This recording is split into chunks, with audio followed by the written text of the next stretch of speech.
Assalamualaikum warahmatullahi wabarakatuh.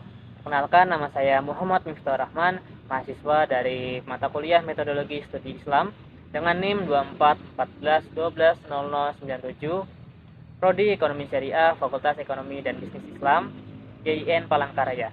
Pada kesempatan kali ini, saya akan menyampaikan tugas UAS dengan format storytelling tentang salah satu tokoh Islam yang telah ditentukan, yaitu Nasr Hamid Abu Zaid.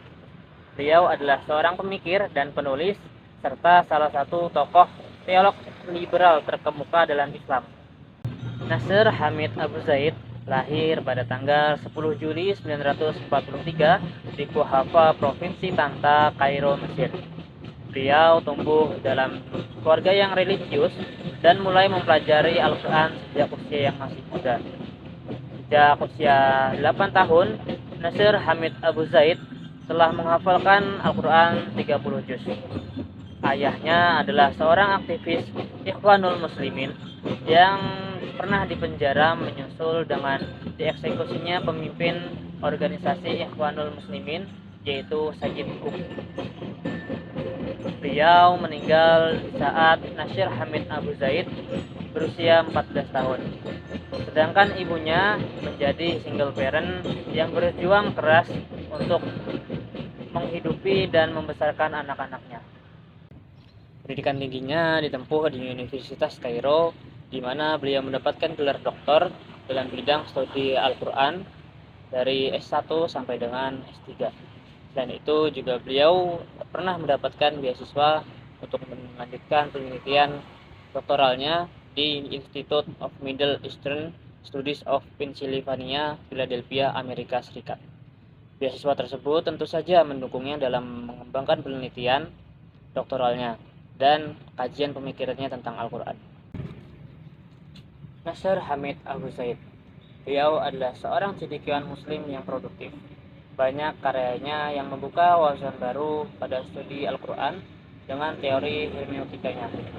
Di antaranya Al-Mafhum An-Nas Dirasat fi Ulum Al-Quran yang membahas pemahaman teks dalam Al-Quran. Yang kedua ada Al-Ittijah Al-Aqli Al-Tafsir Dirasah fi Qadiyah Al-Majaz fi Al-Quran Inda Mu'tazilah.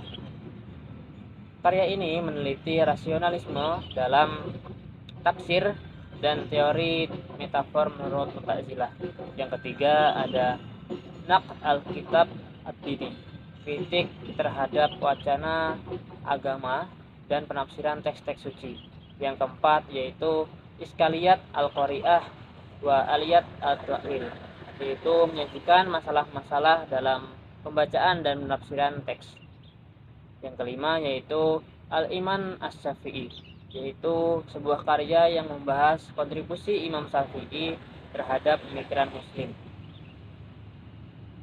Namun, gagasan-gagasan beliau seringkali menuai kontroversi, bahkan hingga pernah menyebabkan beliau dicap sebagai murtad oleh kelompok konservatif Mesir, sehingga beliau harus meninggalkan Mesir menuju Leiden, Belanda. Nasr Hamid Abu Zaid adalah seorang pemikir yang neo-modernisme. Dalam bukunya Mafhum An-Nas Dirasat fi Ulum Al-Quran, beliau menyatakan bahwa Al-Quran yang ada di hadapan kita saat ini adalah sebuah produk budaya. Menurutnya, Al-Quran adalah wahyu ilahi yang disampaikan kepada Nabi Muhammad SAW. Namun, ketika wahyu tersebut masuk ke dalam kehidupan manusia, ia mulai menggunakan bahasa dan budaya Arab untuk menyampaikan pesan-pesannya. Dengan demikian, pandangan Nasr Hamid Abu Zaid terhadap Al-Quran adalah teks yang dipengaruhi oleh konteks sosial dan budaya. Kemudian, melalui gagasan-gagasan yang dikeluarkan oleh Nasr Hamid Abu Zaid ini mempengaruhi cara beliau menafsirkan ayat-ayat Al-Quran. Dalam pandangannya, teks Al-Quran yang berlaku secara umum saat ini tidak lagi memiliki konteks nyata yang sesuai dengan kondisi zaman. Oleh karena itu, Nasr Hamid Abu Zaid merasa diperlukan sebuah metode baru untuk menafsirkan ayat Al-Quran agar tetap relevan. Kontribusi beliau tentu saja sangat penting dalam membuka wacana pembaruan pemikiran Islam.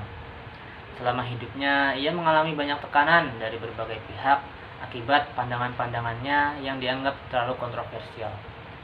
Meskipun begitu, kontribusinya terhadap studi Islam tetap dihargai, mendorong umat Islam untuk berpikir kritis dan menjadikannya salah satu tokoh penting dalam kajian Al-Quran kontemporer.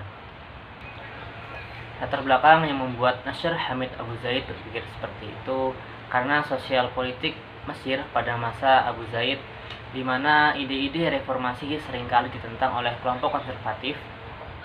Mungkin ini menjadi salah satu alasan mengapa beliau memiliki pandangan yang sangat kritis terhadap wacana keagamaan tradisional. Selain itu, Nasr Hamid Abu Zaid memiliki pendekatan modern terhadap Al-Quran, yaitu melalui teknik atau teori hermeneutika, yaitu ilmu tentang interpretasi teks.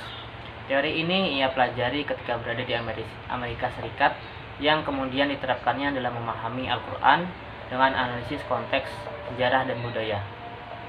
Menurut pandangan saya, pemikiran Nasr Hamid Abu Zaid itu salah, karena ia menggunakan teori dari pemikiran Barat seperti hermeneutika yang berasal dari kritik teks Bible. Pemikiran ini menciptakan bahwa umat Islam sekarang membutuhkan sebuah kebebasan dari hukum atau syariat Islam untuk menyesuaikan diri dengan modernitas. Hal ini beresiko menimbulkan bahwa Islam harus diliberalkan agar relevan dengan zaman kontemporer.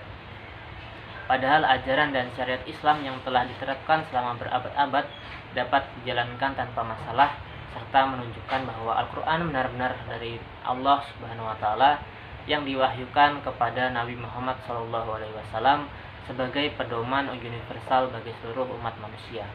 Pelajaran yang dapat saya ambil dari Nasr Hamid Abu Zaid adalah bahwa penting bagi umat Islam untuk terus belajar dan memahami Al-Quran secara mendalam, baik secara kontekstual maupun tekstual.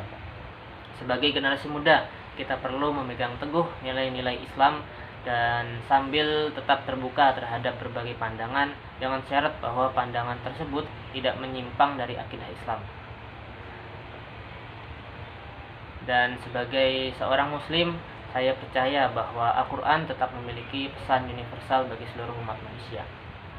Saran saya yaitu untuk para tokoh pemikir yang ingin melanjutkan pemikiran Nasr Hamid Abu Zaid, mungkin ada beberapa hal atau yang perlu diperhatikan, yaitu perlunya menggunakan teori yang masih dalam kerangka ajaran Islam agar tidak terpengaruh oleh pemikiran Barat yang dapat menyimpang dari prinsip-prinsip syariat. Baiklah, sekian dari saya. Mohon maaf apabila ada kesalahan dalam menyampaikan materi. Wassalamualaikum warahmatullahi wabarakatuh.